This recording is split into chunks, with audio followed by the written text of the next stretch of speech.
बड़ी खबर से शुरुआत कर रहे हैं। करगिल युद्ध को लेकर पाकिस्तान का कबूलनामा भी अब सामने आ गया है। 25 साल बाद पाकिस्तान ने अपनी गलती मान ली है। पाकिस्तान के पूर्व पीएम नवाज शरीफ ने ये बात कबूल ली।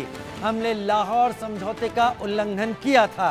भारत के साथ हुए समझौते को हमने तोड़ा था।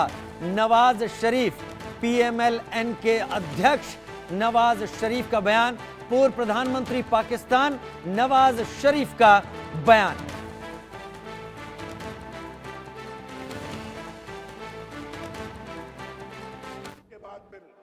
वाजपेयी साहब लाहौर तशरीफ लाए, याद है या नहीं याद है? याददाश्त कमजोर है ना आपकी? तो तशरीफ लाए और हमसे आके यहाँ पे मुआहदा किया। ये अलग बात है कि हमने मुआहदे की खिलाफ वर्जी की, उसमें हमारा कसूर है, उसमें हम कसूरवार हैं। ये अलग बात है कि हमने उस मुआहदे के खिलाफ जाकर काम किया, उसमें हम कसूरवार हैं। नवाज शरीफ साफ गोई से सच स्वीकार करते हुए, लेकिन एक वक्त था यही पाकिस्तान ये मानने को तैयार नहीं था कि करगिल में उसके सैनिक गए हैं या उसने घुसपैठ भी की है, और ये सालों तक यही स्टैंड पाकिस्तान का रहा। मेरे साथ विंग कमांडर प्रफुल्ल बख्शी इस वक्त जुड़े हुए हैं। Group captain retired U K Devnath मेरे साथ इस वक्त जुड़े हुए हैं। विंग कमांडर प्रफुल्ल बख्शी, नवाज शरीफ इस बयान को अगर स्वीकार कर रहे हैं, ये उनकी मजबूरी है या आज की जरूरत? देखिए, सबसे बड़ी बात मैं बता दूं आपको, नवाज शरीफ साहब ये बात को बहुत पहले से समझ गए थे कि इनके साथ में धोखा हुआ था कारगिल में। नवाज शरीफ को बताए बिना आर्मी ने एक्शन शुरू कर दिया था, और उस समय इनको पता था कि हमारी क्या हालत होने वाली है। यहां तक कि पाकिस्तान की एयरफोर्स को भी नहीं पता था कि ये कारगिल शुरू हो गया है। खैर, जब हो गई तो उनको अपनी कंट्रीज के साथ रहना पड़ा। आर्मी की गलती को कवर अप करने के लिए उन्होंने जो भी डिप्लोमेटिक चालें चली वो सब कुछ किया। पर अब जो प्रॉब्लम आ गई है नवाज शरीफ साहब के साथ में कि अब सिचुएशन चेंज हो गई है। अब ये देखा जा रहा है कि आर्मी के अंदर भी उनको सपोर्ट मिलना शुरू हो गया है। आर्मी के फैक्शंस शुरू हो गए हैं, और जो इमरान खान की जो सपोर्टर थे और यूथ ब्रिगेड जितनी थी, वो सारे चाहते हैं कि भारत के साथ फैलसूफी हो, बॉर्डर्स खुले, वीजा हटे, ये सब चाहते हैं। इंडिया में आए, education, medical, so many thing, facilities जो है पाकिस्तान अपनी तिजारत बढ़ाने के लिए और फैलसूफी करने के लिए करना चाहता है। पाकिस्तान की आर्मी नहीं चाहती। अगर ये सब कुछ हो गया तो पाकिस्तान की जनता कहेगी आप घर जाइए, अब आप क्यों सत्ता पे बैठे हैं। तो पाकिस्तान की आर्मी कश्मीर का मुद्दे के ऊपर आग लगा के बैठी है। चाइना का सपोर्ट है कि भैया तुम रखो, क्योंकि अगर हिंदुस्तान के साथ तुम्हारे सब कुछ हो गया तो पीओके में हिंदुस्तान दखल करेगा, और पाकिस्तान चाहता नहीं कि पीओके में भारत दखल करे। चाइना चाहता नहीं, पर भारत ने कह दिया है, तो उनको अब ये डर है कि पीओके का मामला स्टार्ट होगा। तो ये सारा का सारा पाकिस्तान की आर्मी मारे डर के बैठी है। नवाज शरीफ को पता है पाकिस्तान की आर्मी का क्या सिचुएशन है, ये इसका पूरा फायदा उठा रहे हैं। उनको ये पता है कि अब वो डायरेक्टली जो कि इंटरफेयर जो करते थे, उनका भी डायरेक्ट इंटरफेरेंस कम हो गया है। यहां तक कि उनके कोर कमांडर के ऊपर घर के ऊपर जो हमला हुआ था, उसमें भी पूरी के पूरी आर्मी की फैक्शन आधा सपोर्ट कर रही है, आधा नहीं सपोर्ट कर रही। ये सारा का सारा जो प्रेजेंट हालत जो हो गई है पाकिस्तान की आर्मी की, ये इसका फायदा, पॉलिटिकल फायदा उठाया जा रहा है, क्योंकि पाकिस्तान की आर्मी 85% तिजारत पाकिस्तान की संभालती है। ये पाकिस्तान के मिनिस्टर्स को और ब्यूरोक्रेट्स को पसंद नहीं है। अंदर की बात ये है, वो नहीं चाहती कि सारी क्रीम ये खाएं, और उनको हटाने के लिए ये करना पड़ रहा है कि अगर हम तिजारत खुल जाएगी तो हमारा माहौल ही बदल जाएगा। वो कश्मीर को अब नहीं इतना इंपॉर्टेंट मुद्दा देते, कश्मीर की पब्लिक अभी पाकिस्तान की पब्लिक नहीं देती। तो ये सारा रियलिटी में मुद्दा है। पर पाकिस्तान की आर्मी, पाकिस्तान की जो चाइना सपोर्टर्स हैं, वो क्योंकि चाइना ने पाकिस्तान इकोनॉमिक कॉरिडोर में 110 बिलियन खर्च कर दिया है, वो नहीं चाहते। वो तो चाहते बलूचिस्तान को किस तरीके से कंट्रोल किया जाए पाकिस्तान की आर्मी के साथ, क्योंकि अगर बॉर्डर खुल गए, सब कुछ हो गया, बलूचिस्तान इनके हाथ से निकल जाएगा। फिर धीरे धीरे वो सब हुआ, सब कुछ हो जाएगा। तो ये नहीं चाहती पाकिस्तान, ये कतई नहीं चाहते, लेकिन फिर भी ऐसे सुर सामने आने लगे हैं। और इस बात को किनारे रखते हुए कि अब वर्ल्ड में जो मैसेज जा रहा है या मैसेज चला गया है, वो मैसेज पाकिस्तान के बारे में क्या सोच बनाएगा। तिजारत अहम है। यूके देवनाथ सर मेरे साथ इस वक्त जुड़े हुए हैं। यूके देवनाथ सर कहते हैं जो सुनाई पड़ रहा है या जो दिखाई पड़ रहा है, बात उसके भी परे होती है। मैं आपसे सीधे जानना चाहता हूं कि नवाज शरीफ अगर कह रहे हैं हमसे गलती हुई, हमने उस मुआहदे को तोड़ा, इसके पीछे असली बात क्या है, क्यों कहना पड़ रहा है? क्या केवल तिजारत है, क्या केवल पाकिस्तान की माली हालत है, या और भी आगे की तरफ देखने की जरूरत है? एक कहावत है, 100 चूहे खाकर बिल्ली गई भगवान के सामने। तो नवाज नहीं, भगवान के सामने क्यों गई? कहावत जो है वही बोलिए। ये कहावत सभी बोलते हैं, कोई गलती नहीं इसमें। तो नवाज शरीफ जो बोल रहे हैं उसमें सत्यता है, सिर्फ है कि ये उनका एक चालाकी भरा बयान है। उनको मालूम है कि पाकिस्तान की आर्मी ना 1999 में उनके कंट्रोल में थी, और उनको ये भी मालूम है कि आज भी पाकिस्तान की आर्मी जो है पाकिस्तान की सिविलियन गवर्नमेंट के कंट्रोल में नहीं है। हमें याद रखना पड़ेगा कि 1999 में जनरल मुशर्रफ थे आर्मी चीफ, और उन्होंने बिना पाकिस्तान की सरकार के क्लियरेंस के इस ऑपरेशन को कारगिल में लॉन्च किया था। ये तो अच्छी बात है कि भारत की जो सुरक्षा एजेंसीज हैं, इंटेलिजेंस एजेंसीज हैं, हमें समय रहते हुए इसका भनक पड़ गया। और अप्रैल मई में हमने बहुत कोशिश की कि डिप्लोमेसी और डायलॉग के थ्रू, बैकडोर डिप्लोमेसी से पाकिस्तान से बात करके कारगिल वाला मसला सुलझा लें। मैं मार्च अप्रैल 1999 की बात कर रहा हूं, लेकिन ऐसा हुआ नहीं। अब नवाज शरीफ इस देर आए दुरुस्त आए क्या ये फरमान इसलिए देना चाहते हैं क्योंकि वो दो चीज कर रहे हैं इससे हासिल। एक तो वो ऐसा करके अपने को पूरी तरह से इस कांड से, 1999 कारगिल कांड से डिसएसोसिएट कर रहे हैं, यानी मेनू की इस तरह का एक व्यवहार है। दूसरी चीज है कि वो इसको डिक्लेयर करके फिर से इस चीज को प्रबल हवा दे रहे हैं कि पाकिस्तान की आर्मी को कंट्रोल में लाने की जरूरत है। ये नवाज शरीफ जो थे 1999 में ऐसा क्या हुआ कि एज ए प्राइम मिनिस्टर उनको नहीं पता लगा? इसकी बहुत बड़ा कारण यह है कि पाकिस्तान में इंडिपेंडेंट कोई भी एजेंसी ऐसा नहीं है जो कि आईएसआई को ओवर रूल कर सके। सरकार को जितनी इंटेलिजेंस फीडबैक मिलती है वो आईएसआई के थ्रू मिलती है। भारत में हमने बहुत दूरदृष्टि दिखाते हुए रॉ को इंडिपेंडेंट बनाया, इंटेलिजेंस ब्यूरो को इंडिपेंडेंट बनाया। पाकिस्तान में ऐसा नहीं है। तो वहां प्रधानमंत्री को कभी सही जो जमीनी हरकत हो रही है पता नहीं था। मुशर्रफ ने फरवरी 1999 में ही नॉर्दर्न लाइन इन्फेंट्री के जो ट्रूप्स थे उनको कारगिल की तरफ भेजना शुरू कर दिया था, वर्दी में नहीं, सिविल ड्रेस में।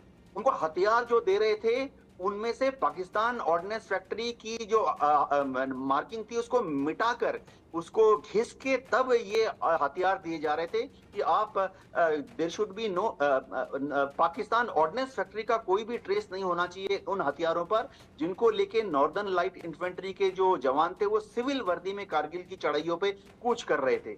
और तो और जो उन्होंने बहुत बड़ी प्रिकॉशन ली कि सिर्फ चाइनीज हथियार इनके हाथ में ज्यादातर दिए गए फाइट करने के लिए, ताकि अगर पकड़े जाएं तो पाकिस्तान की सरकार अपना हाथ झाड़ सकती है, बोल सकती है भाई ये तो चाइनीज हथियार हैं, पता नहीं कहां से इंटरनेशनल मार्केट से या अफगानिस्तान से ये खरीद के ले आए।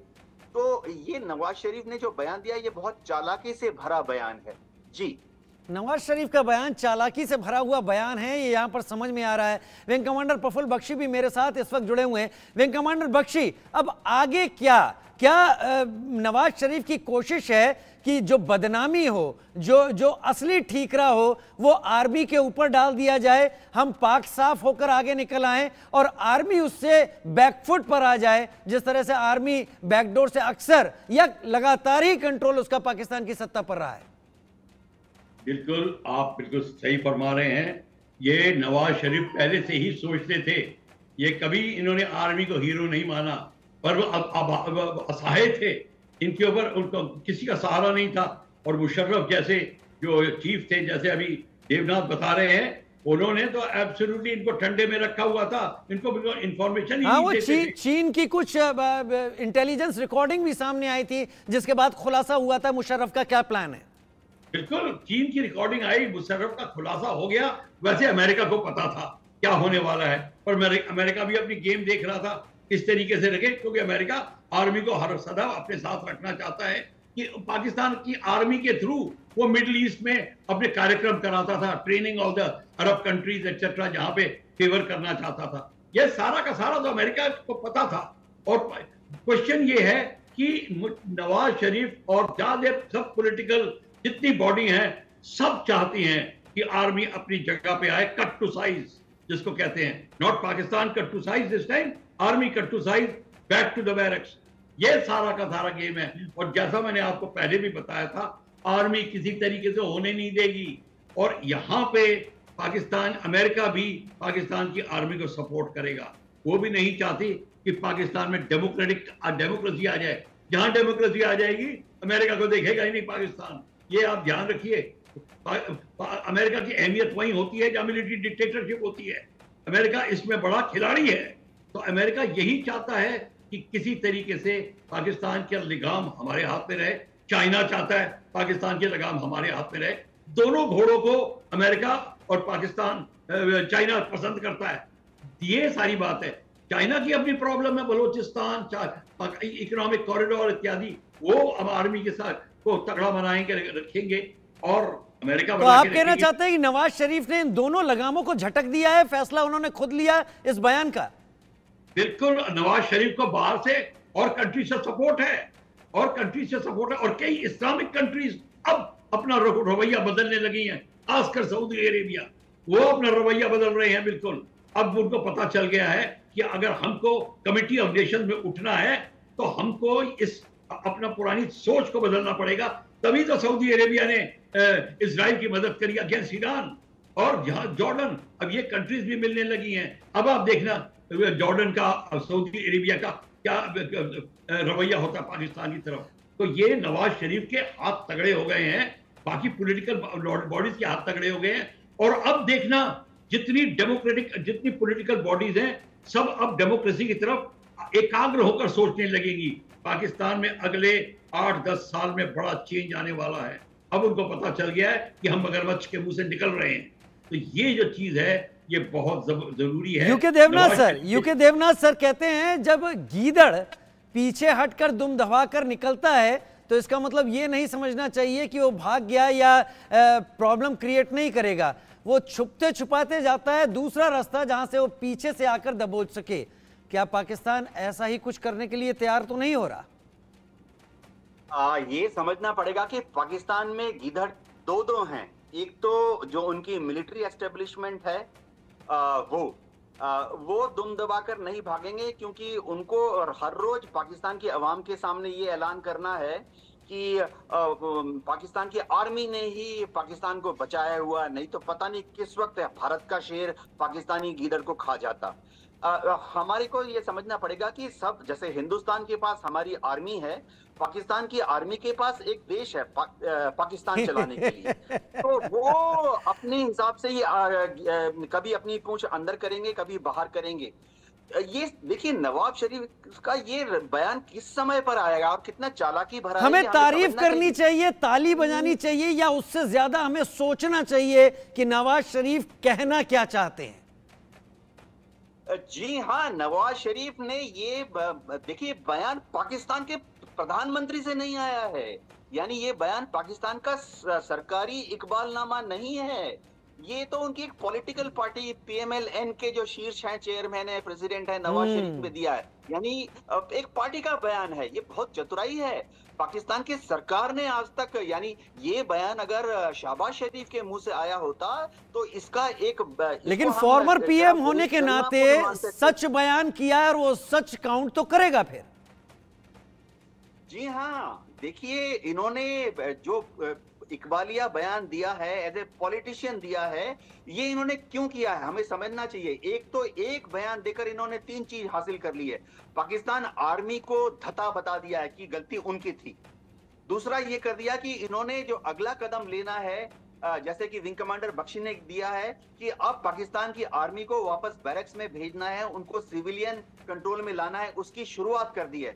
और तीसरी बड़ी बात जो उन्होंने कर ली है कि हमेशा हमेशा के लिए अपने को पाक साफ डिक्लेयर कर दिया है, ताकि शहबाज शरीफ के बाद अब वो फिर से पाकिस्तान के प्रधानमंत्री पद के लिए अपना नाम डिक्लेयर कर सके। जी, अब वो फिर से अपना नाम डिक्लेयर कर सके। विंग कमांडर बख्शी, क्या इस बयान के पीछे भारत के कड़े रुख को डाइल्यूट करने का एक आखिरी कोशिश की गई है? क्योंकि चुनाव पर तो पाकिस्तान की नज़र है और पाकिस्तान ये भी देख रहा होगा कि इसका आउटकम क्या निकल कर आ रहा है, कुछ अंदाज़ा कयास लगा रहा होगा। क्या उस आउटकम को समझते हुए डाइल्यूट करने की कोशिश है? और दूसरा ये, अगर तिजारत इसकी जड़ में है, व्यवसाय या बिजनेस जड़ में है, तो क्या भारत को इसके लिए तैयार होना चाहिए? देखिए, आपने जो सवाल किया, ये बिल्कुल नवाज शरीफ के माइंड में घूम रहा था। पहले बात करते हैं गीदड़ की। जब पाकिस्तान की एक इलेक्शन हो रहे थे, बेनजीर भुट्टो ने इनको गीदड़ बोला था, तो बहुत बड़ा हंगामा उठ गया था कि नवाज शरीफ कहते हैं मैं गीदड़ हूं क्या। तो ये जो गीदड़ का जो इनके ऊपर जो लगा हुआ है ना नेम प्लेट, ये बड़ा पुराना है। और अब आप देखेंगे, ये कोइंसिडेंस है आज ये कोइंसिडेंस है। और यही आप देखेंगे कि अब ये इनका जो एक्शन रहेगा, ये इन्होंने अपना जो टोटल एक्शन लिया है वो इसलिए लिया है कि अब आगे चलने वाली जो आगे जो लोग आएंगे उनको पता चल जाएगा कि हमारी आर्मी कहाँ है और हम कहाँ हैं। और डेमोक्रेसी जब आ रही है तो वो सोचते हैं कि जो इंडिया का जो रवैया है, खासकर वो प्रधानमंत्री पीएम प्राइम मिनिस्टर मोदी को जानते हैं, उनको पता है कि वो उनको सांस नहीं लेने देगा। वो तो एब्सोल्युटली जो कहते हैं वो करते हैं और वो वेट कर रहे हैं कि कब हमारे पे कुछ होएगा, इससे पहले कि अगर कुछ हो तो ये सारी की सारी डाइल्यूशन हो जाएगी इंडियन एटीट्यूड की, कि अब हम अगर करना भी होगा तो वो देखना चाहते हैं कि इंडिया का रिएक्शन क्या होगा हमारे इस चतुराई पे। और ये जो देवनाथ साहब ने बात करी, ये एक बहुत ही अहम बात ये है कि ये प्राइम मिनिस्टर है नहीं, पर इन्होंने बात हवा में तो उड़ा दी है। जब हवा में उड़ गई है, अब ये सब रिएक्शन देख रहे हैं दुनिया का कि किसका कौन कैसे रिएक्ट करेगा। अब यहाँ हम ये डिबेट कर रहे हैं, ये रिएक्शन है और ये सारे के सारी दुनिया में इस बात पे डिबेट चलेंगी और फीडबैक उनको मिलेगा कि क्या हमारे को, और फिर तारीफें होंगी कि वाह नवाज शरीफ ने कितना बड़ा कदम उठाया, भारत को अब इसके सामने कुछ करना चाहिए, क्या हमें तिजारत के लिए तैयार होना चाहिए। Wing commander Praful Bakshi, blunt, अगर नहीं तो नहीं। बिल्कुल यही बात है। और तिजारत, अब मैं बता रहा हूं आपको, अगर ये सिचुएशन आ जाती है कि पाकिस्तान ने अपना कश्मीर का मुद्दा भूल के अपने बिल्कुल तिजारत की बात करी, ये करतारपुर वगैरह का जो हम डिस्कस कर रहे थे वो दूसरी बात है। वो तो खालिस्तानियों को खुश करने के लिए उन्होंने किया था। खालिस्तान भी एक एंगल उनके आस्तीन में इक्का है कि वो उसको कब चल दें, कश्मीर को कब चल दें। पर अगर भारत को पता चल जाता है कि कश्मीर का मुद्दा अब वो उनके मन में नहीं है, फैलसूफी चाहते हैं, भारत पहल करेगा। भारत चाहेगा कि फैलसूफी हो और एब्सोल्युटली चाइना अपने आप कंट्रोल में आएगा। चाइना नहीं होने देगा ये सपना पूरा। ये चाइना भी नहीं चाहेगा कि पाकिस्तान उनके हाथ से इतनी आसानी से निकल जाए, तो ये भी नहीं होगा, क्योंकि वो तो पूरा यानी मेरे जो दर्शक हैं वो ये समझें कि पाकिस्तान ने अपना पत्ता ऊपर रखने के लिए बयान दिया है कि देखो हम तो कर रहे हैं, भारत जवाब नहीं दे रहा। नहीं, अभी तो पाकिस्तान ने ऑफिशियली नहीं बोला है और भारत भी सोच रहा है। और देखिए भारत की सोच जो है उसके मीडिया से निकल रही है और आगे जो भारत का रिएक्शन होगा, देखिए अगर इन्होंने यही हवा में बात उड़ाई है, ये तुक्का मारा है, भारत की इंटेलिजेंस को आज ही पता चल गया होगा, वो NIA नेशनल सिक्योरिटी एजेंसी वगैरह जितनी हैं सबको पता चल गया होगा। अभी इसके ऊपर और गूढ़ जरा विश्लेषण इसका होगा कि पाकिस्तान कहां तक इस बात के को कहता है, पाकिस्तान की गवर्नमेंट क्या कहती है, प्रेसिडेंट क्या, प्राइम मिनिस्टर क्या कहता है। ये जब बात हो जाएगी तो आप खुद देखेंगे और फीडबैक आना शुरू हो जाएगा इमरान खान की पार्टी का, सबका। अगर ये सब कुछ होने लग जाएगा, आप कराची में देखना आज शाम को क्या होगा, ये सारा का सारा वहीं देखना, वहां से पता चल जाएगा कि बिजनेस हाउसेस क्या क्या सोच रहे हैं, उनका सेंसेक्स को देखने आप देखिए नहीं, कल एक बिजनेसमैन का बयान भी आया है इस पर कि भारत जिस तरीके से आर्थिक नीतियों पर आगे बढ़ा, काश हम भी बढ़ते। यूके देवनाथ सर, हवाई ये सारी चीजें या भारत को ट्रैप में लेने की कोशिश है कि भारत उलझ जाए, वर्ल्ड ऑर्डर में मैसेज जाए कि पाकिस्तान अपनी आर्मी के लिए क्या कहता है, पाकिस्तान संबंध सुधारने के लिए क्या बात कह रहा है, वो तो भारत है जो कोई कोशिश नहीं कर रहा। पाकिस्तान को हमारे विदेश मंत्रालय ने बार बार बता दिया है, वाणिज्य सचिव ने भी लास्ट टाइम 3 स्टेटमेंट दिए थे कि हम पाकिस्तान के साथ वाणिज्य व्यापार करने के लिए, ट्रेड एग्रीमेंट के लिए आगे बढ़ने के लिए तैयार हैं। हम तो बढ़ के उनको मोस्ट फेवर्ड नेशन का दर्जा देने के लिए तैयार हैं, प्रोवाइडेड पाकिस्तान एक बार कश्मीर का राह अलाना बंद कर दे, पाकिस्तान एक बार कश्मीर में अपने आतंकवादियों को भेजना बंद कर दे। बस 2 छोटी सी दरकार है। इसके बाद तो हम चाहते हैं कि पाकिस्तान से लेकर अफगानिस्तान तक एक ट्रेड रूट खोल दें।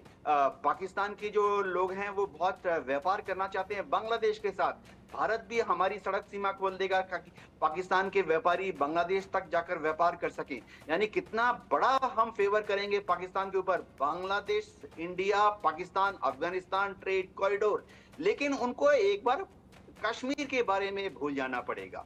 ये चीज, छोटी सी चीज वो कर नहीं रहे हैं। अब कर नहीं रहे हैं क्योंकि उनकी आईएसआई, उनकी आर्मी नहीं करने दे रही है। तो बेसिकली पाकिस्तान की सरकार को बस यहीं पर मैं इसको समाप्त करता हूं, यानी आईएसआई करने नहीं दे रही है और फिलहाल जो वो कर भी रहे हैं वो भी शायद आईएसआई ही करने दे रही है। बहुत सारे मैसेज पाकिस्तान से निकल कर आ रहे हैं, इनको ढंग से इनका एनालिसिस करने की जरूरत है, जो मेरे पैनलिस्ट ने बेहतर तरीके से एनालिसिस करके सामने रखा। Wing commander Bakshi, U K Devnath sir, बहुत शुक्रिया, आप दोनों अपने एनालिसिस के साथ मेरे साथ शामिल हुए। और उधर करगिल युद्ध को लेकर पाकिस्तान ने जो कबूलनामा सामने रखा है, इसको लेकर नवाज शरीफ ने 25 साल बाद गलती मान ली है। इस पर एक रिपोर्ट देख लेते हैं। युद्ध को लेकर पाकिस्तान का कबूलनामा। नवाज शरीफ ने 25 साल बाद मानी गलती। नवाज शरीफ की जुबान पर 25 साल बाद आया सच। भारत के साथ हुए समझौते को पाकिस्तान ने तोड़ा। पाकिस्तान के पूर्व प्रधानमंत्री नवाज शरीफ ने आखिरकार मान ही लिया है कि कारगिल युद्ध पाकिस्तान की गलती का नतीजा था। उन्होंने स्वीकार किया है कि पाकिस्तान ने 1999 के लाहौर समझौते का उल्लंघन किया था। तब आर्मी चीफ रहे परवेज मुशर्रफ ने गुप्त रूप से अपनी सेना कारगिल में भेजी थी, जिसकी वजह से भारत पाकिस्तान के बीच बड़े पैमाने पर युद्ध छिड़ गया था। पूर्व प्रधानमंत्री नवाज शरीफ ने स्वीकार कर लिया है कि पाकिस्तान ने 1999 के लाहौर समझौते का उल्लंघन किया था। भारत के तत्कालीन प्रधानमंत्री अटल बिहारी वाजपेयी ने इस समझौते पर हस्ताक्षर किए थे। उन्होंने परोक्ष रूप से जनरल परवेज मुशर्रफ के कारगिल में घुसपैठ का जिक्र करते हुए कहा।